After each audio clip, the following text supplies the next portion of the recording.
Oke, kita masuk di bab 3, fluida dinamis atau fluida yang bergerak ya. Kata dinamis artinya bergerak. Kita mulai yang pertama tentang kontinuitas. Di mana kontinuitas itu berarti tetap seperti itu. Nah, dalam kontinuitas kita membahas terkait debit yang merupakan jumlah fluida yang melewati satu satuan kubik setiap satuan waktu ya. Jadi fluida dalam satuan kubik atau maksudnya adalah volume tiap satuan waktu. Misalnya di sini ada keran air seperti itu. Keran air dia memiliki volume tertentu. Misal kita ambil volume sekian, ini bentuknya tabung seperti itu ya. Dalam volume tabung ini ada fluida yang bergerak setiap satuan waktu seperti itu. Nah, inilah yang disebut dengan debit seperti itu. Pun debit juga memiliki persamaannya sendiri, di mana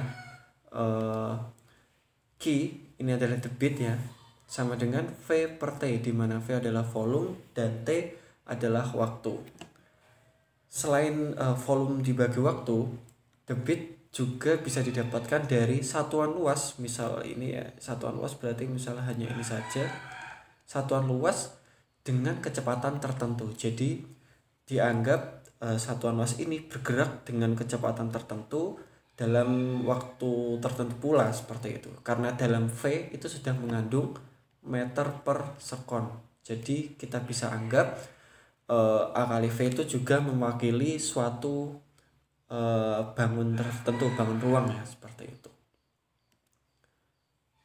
Oke, selanjutnya selain menggunakan prinsip keran, kontinuitas juga didapat dari misalnya ada aliran sungai seperti itu ya. Di sini ada luasan tertentu yang dialiri oleh air, maka di sini juga bisa didapatkan nilai debit dengan mengalihkan luasnya. Ini menentukan luas dikalikan dengan kecepatan air yang mengalir di daerah air terjun kecil ini seperti itu. Oke. Lanjut yang kedua. Kita masih di kontinuitas. Nah, yang kedua maksudnya adalah debit di setiap titik pada pipa adalah sama. Misalkan di sini ada pipa dengan bentuk yang tidak rata. Jadi ada permukaan yang besar dan juga permukaan yang kecil. Nah, dengan adanya perbedaan permukaan luas pipa yang besar dan yang kecil, dia juga mengaruhi kecepatan yang ada di sini juga seperti itu. Di luasan yang besar, fluida yang bergerak cenderung lebih lambat atau cenderung lambat ya dibandingkan dengan sebelah pipa dengan penampang luasan yang lebih kecil. Jadi sini dapat terlihat kecepatan fluida bergerak lebih cepat daripada yang ada di sini. Nah, persamaannya adalah sebagai berikut. Q1 atau debit pertama sama dengan debit yang kedua, di mana ini yang pertama dan ini yang kedua. Seperti itu. Nah, didapatkan nilai A1 kali V1 sama dengan A2 dikali V2. Sehingga luas penampang yang di sini dikalikan kecepatannya sama dengan luas penampang di sini dikalikan dengan kecepatannya. Seperti itu. Oke, itu adalah prinsip kontinuitas. Oke, kita lanjut.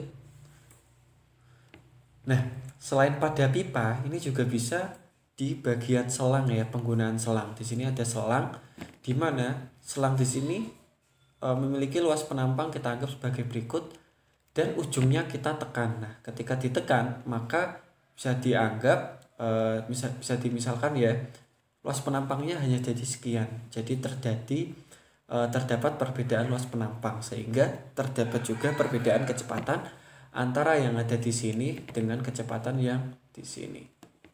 Oke, itu adalah yang kedua. Oke, kontinuitas selesai. Kita lanjut yang kedua terkait asas Bernoulli. Dalam asas Bernoulli itu menggunakan prinsip atau kata-kata sebagai berikut: jumlah tekanan, energi kinetik, dan potensial persatuan volume bernilai sama di setiap titik yang sama di dalam aliran yang sama. Oke, maksudnya seperti apa? Nah, kita perhatikan gambar berikut.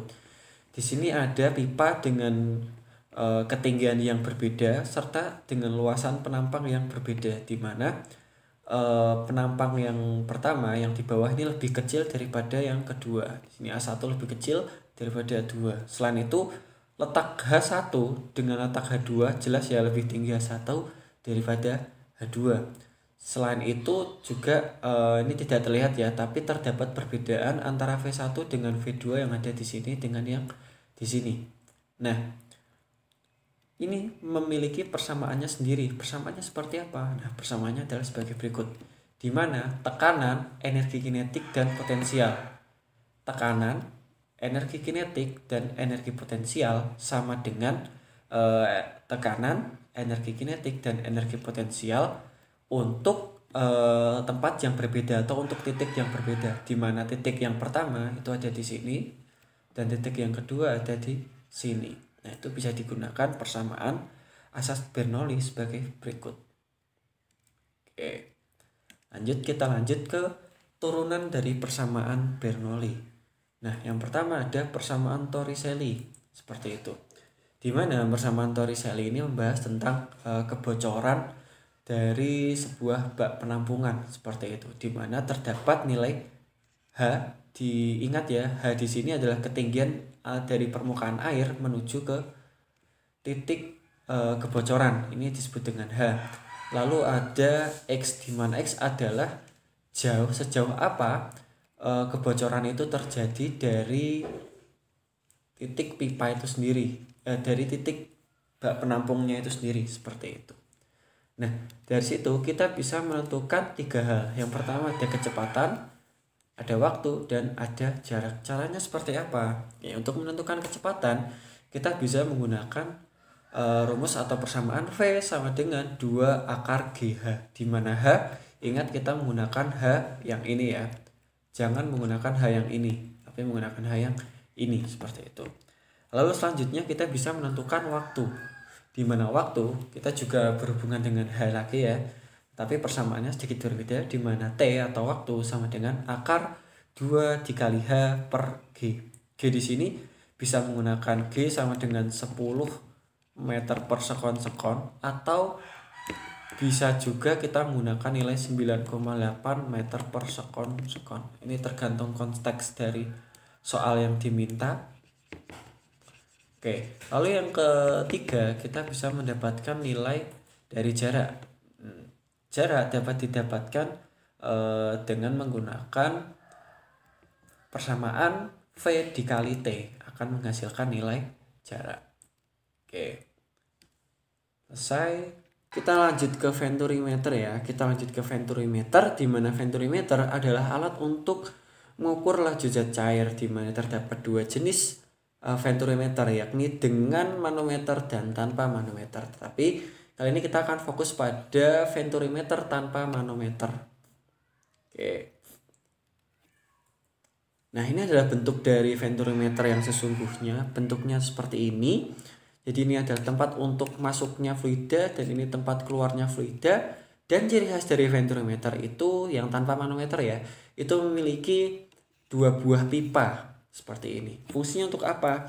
Nanti untuk melihat perbedaan ketinggian antara fluida 1 dan fluida 2. Bentuknya pun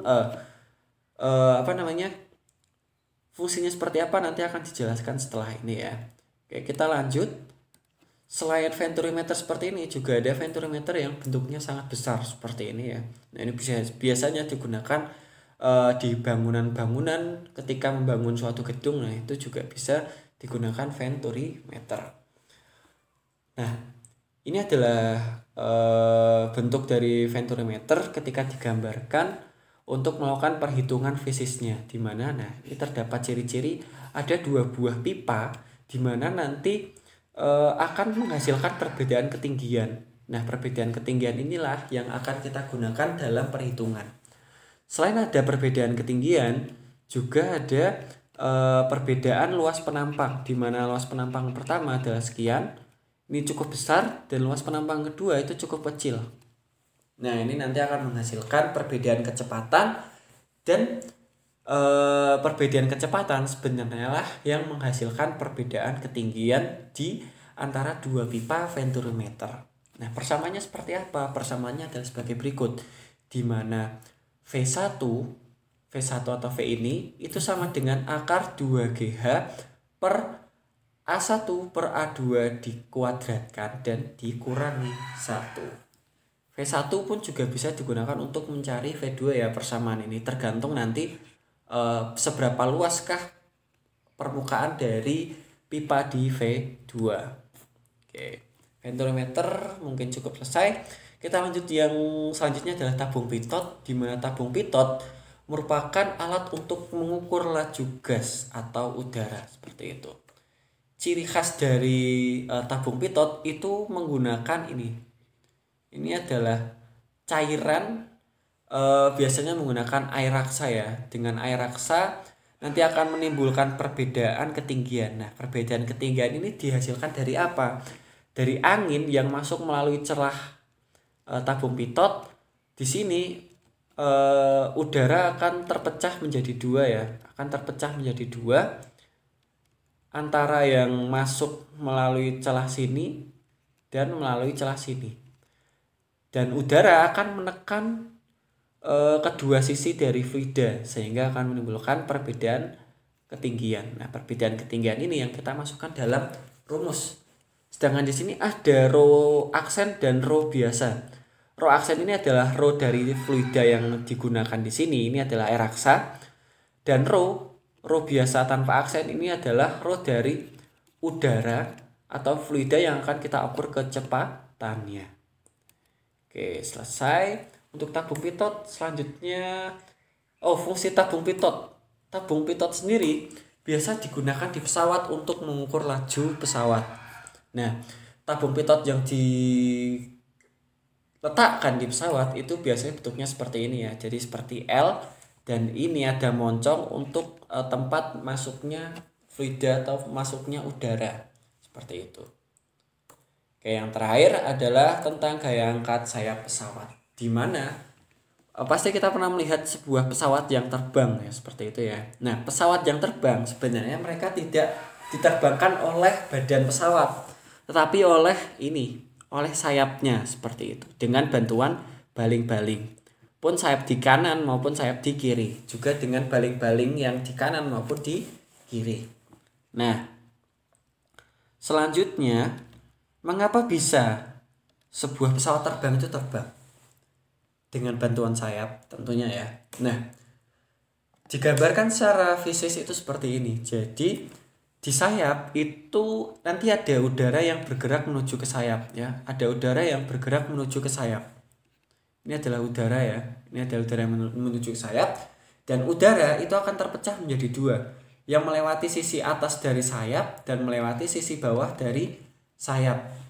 Nah, untuk udara yang melewati sisi atas sayap, apabila dia lebih kecil daripada yang di bawah, maka akan menghasilkan tekanan yang lebih rendah di atas daripada yang di bawah.